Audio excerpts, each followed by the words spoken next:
Hello and welcome back to Thoringer Tanks. Today I want to show you a battle I had in my ISU-152 and I had a good game, I would say. I had 4 kills, I made first class. It's kind of hard to get the mastery badge on this tank, which I have already, but anyways, it's ranked first class. So I had fighter, fire of effect and bruiser, and also high caliber, which is not that hard to get if you're top tier. And if we look at our team, we had some other players in there, of course, on tier 8 down to basically 4 top tiers on both sides. And let's look in. Okay, we're back in the battle now, and we start on the south side. And on the other side we have 2 alloy players, so of course I greet them. They are in the same kind of clan cluster. They do their thing, we do our thing, but we have actually quite luck together. So with this TD I never know really what to do on this side. You easily get spotted on that F4 spot. However, sometimes you really get a lucky shot up there. 3 artillery, that was my concern. I don't have a spall liner on this tank as far as I know. I don't check that kind of stuff. I set them up and I just play them. And usually research a little bit before I equip a tank in the forums. What's really successful? What do good players say about it? And hope they don't just fluke it. Okay, I have 2 repair kits on it.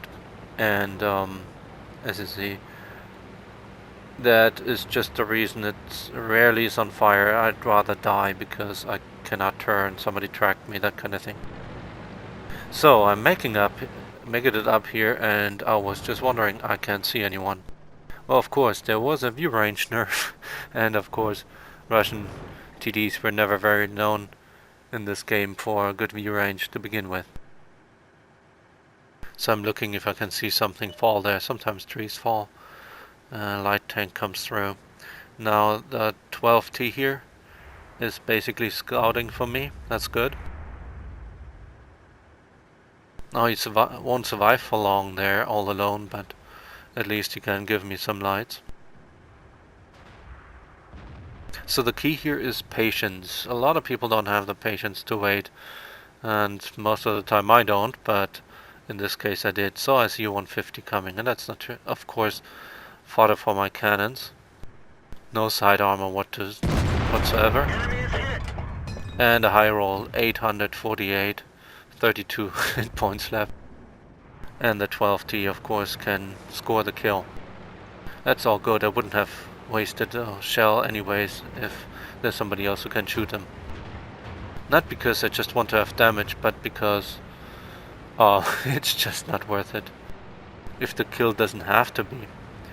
Yeah, I do have the light bulb on this. That means a 6th sense. So I know if people see me or not, and I was not seen, but they are not pushing heavily, and if they push heavily over that flank, then I would have already had them all through.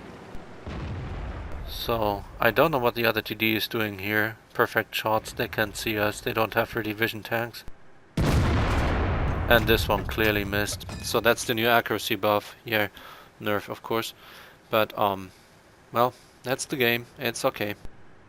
Long distances.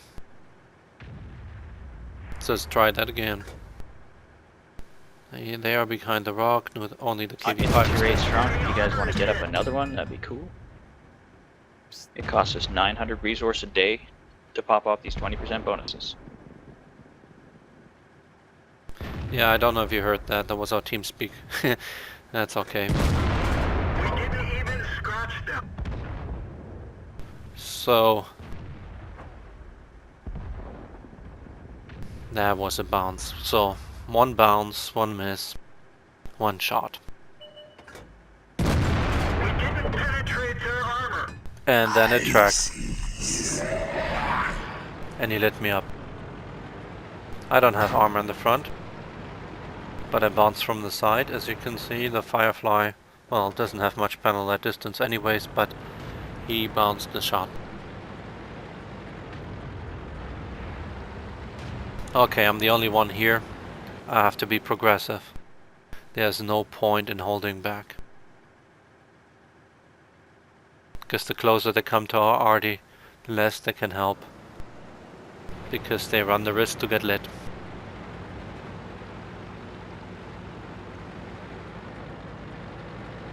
Thought for a moment to go the other side, and then I seen the KV-5 moved up, and that's of course perfect for me. There's the fire. That's a Sauron add-on. I love it. Firefly kind of zipped by there. Didn't really have a shot on it, and I don't risk that when I drive because you usually aim behind the target. I have the lock mod on, but it's kind of not that easy to really use. And sometimes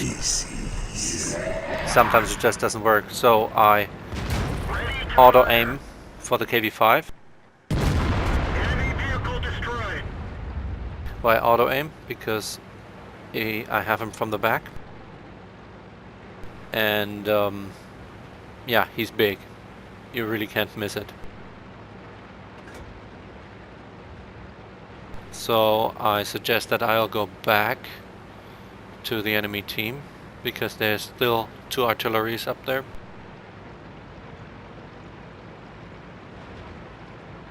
Of course I'm not. So I'm kind of concerned if the RHM can see me.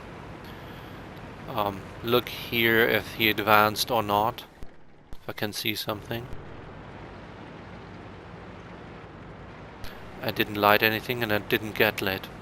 That's enough information for me to know I can try the north. Now it seems to be that we're slightly ahead or kinda even off.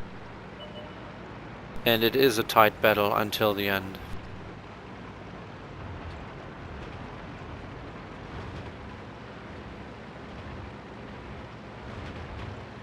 So here we go. I hope I don't get lit when I come around this corner.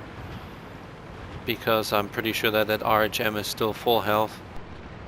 There was nothing really close that could have challenged him. Now he has about the same alpha I have, so one shot easily kills me. That's my concern, but if he stayed where he is, I can take him. Despite his 1100 hit points. And why? Because there's the power of ramming. The tier 8 German TD on that autoloader line does have very fragile tanks. So they're light, they're fragile, they're on the Panzer IV chassis. They don't really have that much armor. So, first of all, he's not aiming at me. Auto aim again. And then I decided, hey, you know what? I just push him down and he can't shoot me. It's a funny move though, and he tried, and he missed. Not only that, but of course the T-29 is kind of smelling the blood now. Let's find another target. That's still the auto aim on him. That one went way short.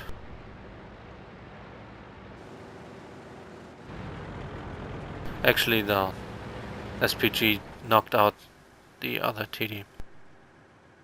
Now, the Chinese are also not known for very good view range, so I kinda thought, well, down there is my alloy brethren in his AMX 13F3, and how about I pay him a visit?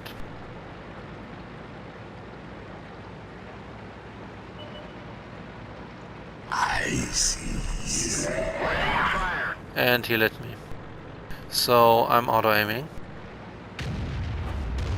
It doesn't really help that here's this little increase incline. And I missed him too. So let's start to get down there. I don't see the target. So the KV-5 so far is the only one who did damage to me.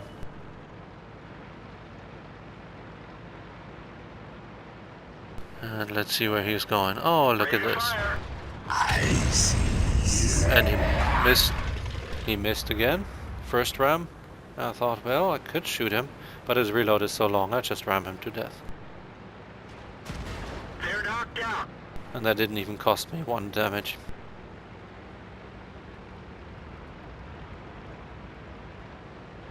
Also, I'm now on premium shell, so I don't want to waste coin. I don't have a premium account right now. Just can't spend the money on that right now.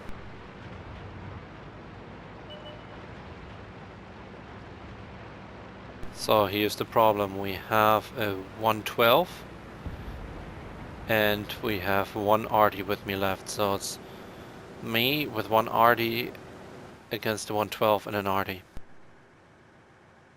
And look at this. Ricochet. Bounced with a BL-10. Of course was on the slope of the turret, but still, it's kind of frustrating at times. And he makes the most crucial mistake I've ever seen. He's pulling out. Got him. Why would he not wait until he's unlit? Couldn't have done anything. With his artillery in the back, what can I do? Of course I would try to reset, but you know, either he gets me at least down, or the arty kills me, and the S-51 is pretty decent. I love the S-51. I think I have 2 videos of playing the S-51 before it became tier 7, or might have been tier 7 already, I'm not sure, but it is just so accurate and does such a high amount of damage in that tier. Lovely. So who lights first? Look at this. Target acquired. You cannot hide. And I don't know what he's doing. He's not even trying to shoot me. I almost had him here. And again. See, that's what I mean. When they're on the move and you aim at them, you usually shoot behind them because the server reticle is a little bit behind and it didn't flag that tank on that spot yet. Auto aim again. And just go for it. So he's just shot. He has a long reload. No problem. Vehicle destroyed. That was it. Thank you for watching.